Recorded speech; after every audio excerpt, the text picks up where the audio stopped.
जय यीशु। पुनः मैं आप लोगों का प्रभु यीशु मसीह के नाम से स्वागत करता हूँ। आज का पाठ हम लोग सुनेंगे थिस्सलुनीकियों के नाम संत पौलुस का दूसरा पत्र अध्याय 1 पद संख्या 3 से 12 तक। भाइयों, आप लोगों के विषय में ईश्वर को निरंतर धन्यवाद देना हमारा कर्तव्य है, क्योंकि आपका विश्वास बहुत अच्छी तरह फल फूल रहा है और आप सबों में प्रत्येक का दूसरों के प्रति प्रेम बढ़ रहा है। इसलिए हम ईश्वर की कलीसियाओं में आप लोगों पर गौरव करते हैं, क्योंकि आप धैर्य और विश्वास के साथ हर प्रकार का अत्याचार और कष्ट सहन करते हैं। इसके द्वारा ईश्वर का वह निर्णय न्यायोचित सिद्ध हो जाता है, जो आपको ईश्वर के राज्य के योग्य समझेगा, जिसके लिए आप अब दुख भोगते हैं। ईश्वर का न्याय उन लोगों को कष्ट देगा जो आपको कष्ट दे रहे हैं, और आपको जो कष्ट सह रहे हैं, और हमको उस समय विश्राम देगा जब प्रभु ईसा मसीह प्रकट हो जाएंगे और अपने शक्तिशाली दूतों के साथ प्रज्वलित अग्नि में आकाश से उतरेंगे। तब वह उन लोगों को दंडित करेंगे जो ईश्वर को स्वीकार नहीं करते और हमारे प्रभु ईसा मसीह का सुसमाचार सुनने से इनकार करते हैं। ऐसे लोगों को प्रभु के सानिध्य और उनके सामर्थ्य की महिमा से वंचित होकर अनंत काल तक सर्वनाश का दंड उस दिन मिलेगा, जब वह अपने संतों के साथ महिमान्वित होने और उन सबों की आराधना स्वीकार करने के लिए आएंगे जिन्होंने उनमें विश्वास किया होगा। और आप लोगों ने तो हमारे साक्ष्य पर विश्वास किया है। हम निरंतर आप लोगों के लिए प्रार्थना करते हैं कि ईश्वर आपको अपने बुलावे के योग्य बनाए और आपकी प्रत्येक सदिच्छा तथा विश्वास से किया हुआ आपका प्रत्येक कार्य अपने सामर्थ्य से पूर्णता तक पहुंचा दे। इस प्रकार हमारे ईश्वर की और प्रभु ईसा मसीह की कृपा के द्वारा हमारे प्रभु ईसा मसीह का नाम आप में गौरवान्वित होगा और आप लोग भी उनमें गौरवान्वित होंगे। यह प्रभु की वाणी है। ईश्वर को धन्यवाद। ख्रिस्त में प्यारे माता पिताओं, भाई बहनों, छोटे बच्चों, आज का पाठ थिस्सलुनीकियों के नाम संत पौलुस का दूसरा पत्र से लिया गया है। प्रस्तुत पाठ में पौलुस थिस्सलुनीकियों के नाम से पत्र लिखते हैं और वहाँ के लोगों के लिए वे धन्यवाद कहते हैं, क्योंकि उन लोगों ने प्रभु के वचन को अच्छी तरह से अपने जीवन में अंगीकार किया, स्वीकार किया। और यह वचन आज हम सभी के लिए है, जो भी प्रभु के वचन को आज सुन रहे हैं। प्रभु उन सभी को अपना प्रेम हम सभी के ऊपर बरसाते हैं और हम सभी धन्यवाद के पात्र हैं जो प्रभु के वचन को सुनते हैं। और जो कोई भी दुख, कष्ट, पीड़ा सहता है, तो प्रभु उन सभी के लिए कहते हैं कि ईश्वर का न्याय उन लोगों को कष्ट देगा जो आपको कष्ट दे रहे हैं, और आपको जो कष्ट सह रहे हैं, हमको उस समय विश्राम देगा जब प्रभु ईसा मसीह प्रकट हो जाएंगे और अपने शक्तिशाली दूतों के साथ प्रज्वलित अग्नि में आकाश से उतरेंगे। अर्थात अंतिम दिन जब प्रभु यीशु मसीह का पुनरागमन होगा, वह कितना ही भयानक दिन होगा उन सभी के लिए जो प्रभु यीशु मसीह के वचन के अनुसार नहीं जीवन जिए।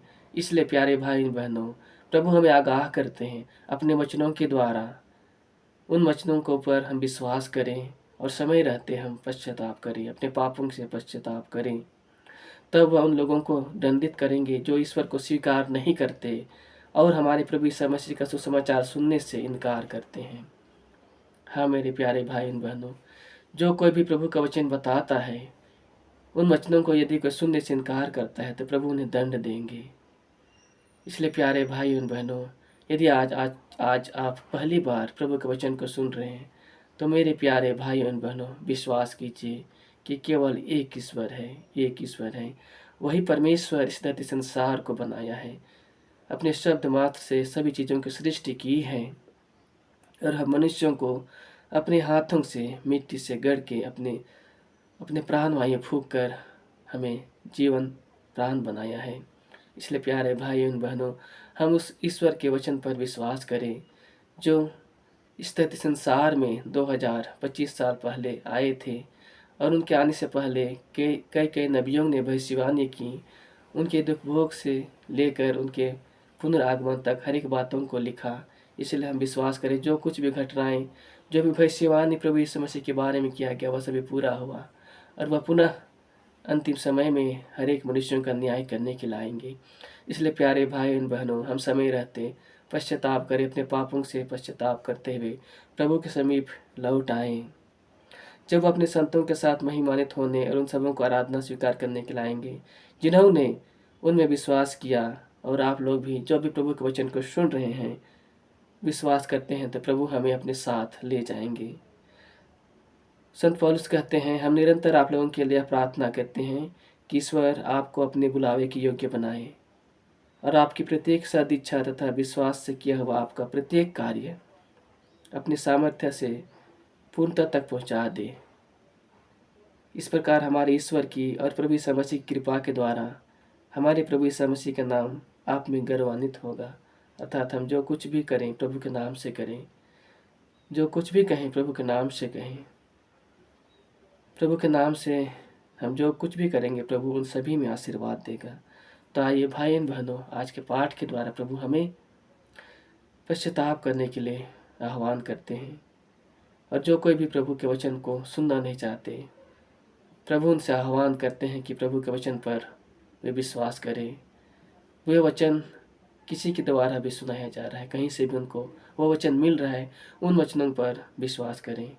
क्योंकि मृत्यु निश्चित है, एक दिन सबको मरना है और एक दिन न्यायस्थान के सामने, उस स्वर्गीय पिता के सामने न्याय करना है, और सब चीज़ पर अधिकार हमारे प्रभु यीशु मसीह को दिया गया है। इसलिए प्यारे भाई एवं बहनों, समय रहते जब भी आप प्रभु यीशु मसीह का वचन आपको मिलता है, आप मनन करें, सोच विचार करें। क्योंकि प्रभु कहता है, चख कर देखो कि ईश्वर कितना भला है। प्रभु कहते हैं, चख कर देखो कि मैं कितना भला हूँ। आप एक बार चखिए, परखिए, फिर विश्वास करिए। इसलिए प्यारे भाई बहनों, आइए हम प्रभु के मार्ग पर चलने के लिए प्रभु से शक्ति मांगे। तो आइए हम प्रार्थना करें। हे सर्वशक्तिमान परमेश्वर, पुनः आज के सुंदर दिन के लिए प्रभु मैं धन्यवाद करता हूँ कि आपने हमें नया जीवन दिया पिता, नई सांस दिया पिता, और दिन भर हमें संभाला पिता। इस वक्त के लिए प्रभु धन्यवाद देते हुए प्रभु, जो कोई भी प्रभु आपके वचन को सुन रहे हैं मेरे खुदावन, विशेष रूप से दया कर, उन सभी पर दया कर जो प्रभु आपके वचन को पहली बार सुन रहे हैं पिता।